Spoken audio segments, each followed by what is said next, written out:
दोस्तों, भगवान शिव के 12 ज्योतिर्लिंग देश के अलग अलग भागों में स्थित हैं। इन्हें 12 ज्योतिर्लिंग के नाम से सभी लोग जानते हैं।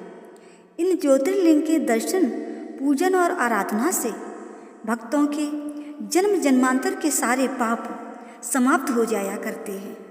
वे भगवान शिव की कृपा के अवश्य पात्र बनते हैं। ऐसे कल्याणकारी ज्योतिर्लिंगों की कथा हम एक साथ आपको सुनाने जा रहे हैं। श्री सोमनाथ गुजरात प्रांत के कठियावाड़ क्षेत्र में समुद्र के किनारे सोमनाथ नामक विश्व प्रसिद्ध मंदिर में ये ज्योतिर्लिंग स्थापित है। पहले ये क्षेत्र प्रभास क्षेत्र के नाम से जाना जाता था। यहीं भगवान श्री कृष्ण ने जरा नामक व्याध के बाण को निमित्त बना करके अपनी लीला का संवरण किया था। यहाँ के ज्योतिर्लिंग की कथा का पुराणों में इस प्रकार से वर्णन है। कहते हैं कि दक्ष प्रजापति के 27 कन्याएं थीं। उन सभी का विवाह चंद्रदेव से हुआ था, किंतु चंद्रमा का समस्त अनुराग व प्रेम उनमें से केवल रोहिणी के प्रति ही रहता था। उनके इस कृत्य से दक्ष प्रजापति की अन्य कन्याएं बहुत अप्रसन्न रहा करती थीं। उन्होंने अपनी ये व्यथा कथा अपने पिता को सुनाई। दक्ष प्रजापति ने इसके लिए चंद्रदेव को अनेक प्रकार से समझाया, किंतु रोहिणी के वशीभूत उनके हृदय पर इसका कोई प्रभाव न पड़ा। अंततः दक्ष ने क्रुद्ध होकर के उन्हें क्षयग्रस्त हो जाने का शाप दे दिया था। इस शाप के कारण चंद्रदेव तत्काल क्षयग्रस्त हो गए। उनके क्षयग्रस्त होते ही पृथ्वी पर सुधा, शीतलता, वर्षण का उनका सारा कार्य रुक गया। चारों ओर त्राह त्राह मच गई। चंद्रमा भी बहुत दुखी और चिंतित थे।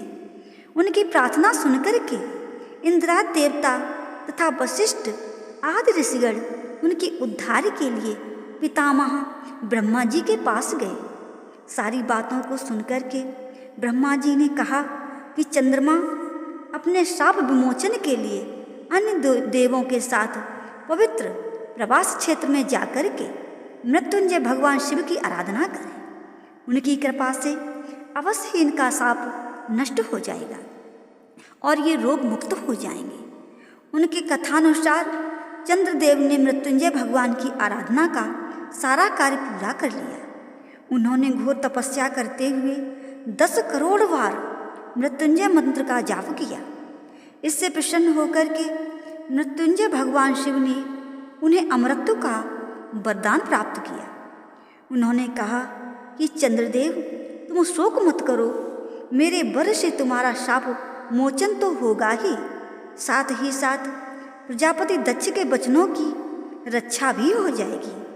कृष्ण पक्ष में प्रतिदिन तुम्हारी एक एक कला क्षीण हुआ करेगी, किंतु पुनः शुक्ल पक्ष में उसी क्रम से तुम्हारी एक कला बढ़ जाया करेगी। इस प्रकार प्रत्येक पूर्णिमा को तुम्हें पूर्ण चंद्रत्व प्राप्त होता रहेगा। चंद्रमा को मिलने वाले इस वरदान से लोगों के प्राणी प्रसन्न हो उठे। सुधाकर चंद्रदेव पुनः 10 दिशाओं में सुधा वर्षण का कार्य पूर्वतः करने लगे। शाप मुक्त होकर के चंद्रदेव ने अन्य देवताओं के साथ मिलकर के मृत्युंजय भगवान से प्रार्थना करी कि आप माता पार्वती जी के साथ सदा के लिए प्राणों के उद्धार्थ यहाँ निवास करें।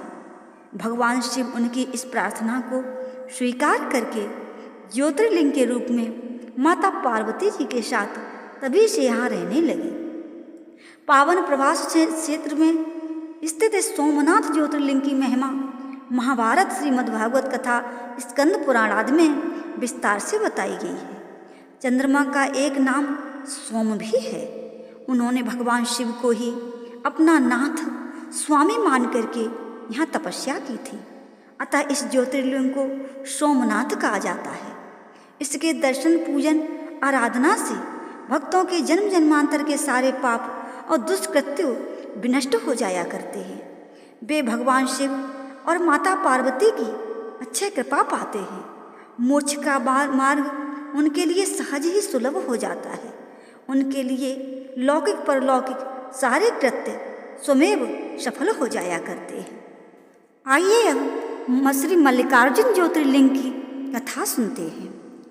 आंध्र प्रदेश में कृष्णा नदी के तट पर दक्षिण का कैलाश कहे जाने वाले श्री शैल पर्वत पर श्री मल्लिकार्जुन ज्योतिर्लिंग स्थित हैं।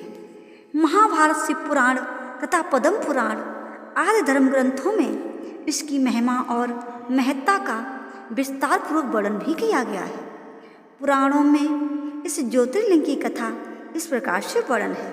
कहते हैं कि एक समय की बात है, भगवान शंकर जी के दोनों पुत्र श्री गणेश और श्री कार्तिकेय स्वामी विवाह के लिए परस्पर झगड़ने लगे।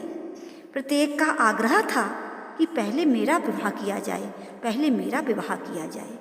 उन्हें लड़ते झगड़ते देख करके भगवान शंकर और माँ भवानी ने कहा कि तुम लोगों में से जो पहले पूरी पृथ्वी का चक्कर लगा करके वहाँ वापस लौट आएगा, उसी का विवाह पहले किया जाएगा।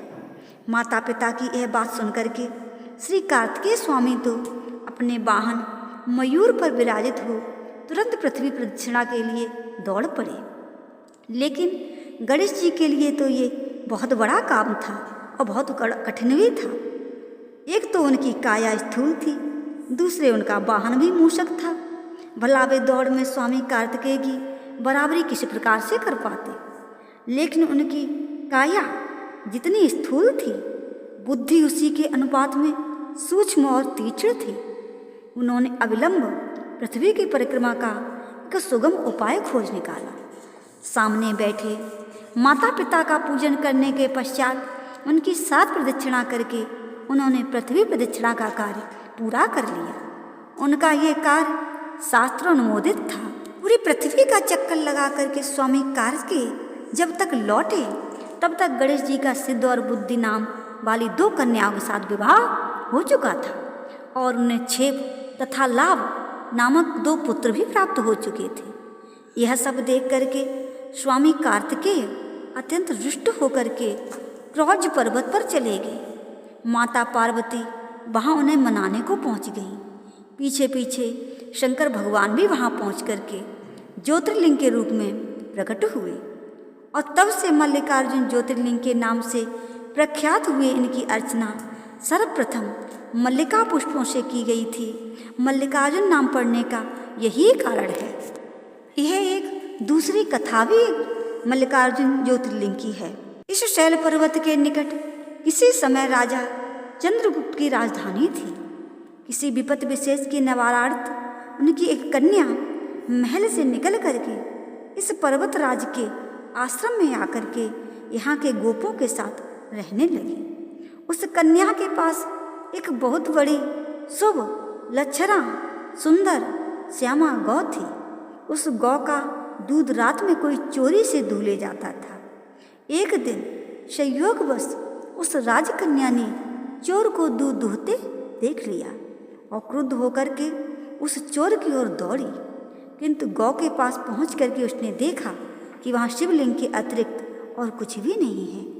राजकुमारी ने कुछ समय पश्चात उस शिवलिंग पर एक विशाल मंदिर का निर्माण कराया। यही शिवलिंग मल्लिकार्जुन नाम से प्रसिद्ध है। शिवरात्रि के पर्व पर यहाँ बहुत बड़ा मेला लगता है।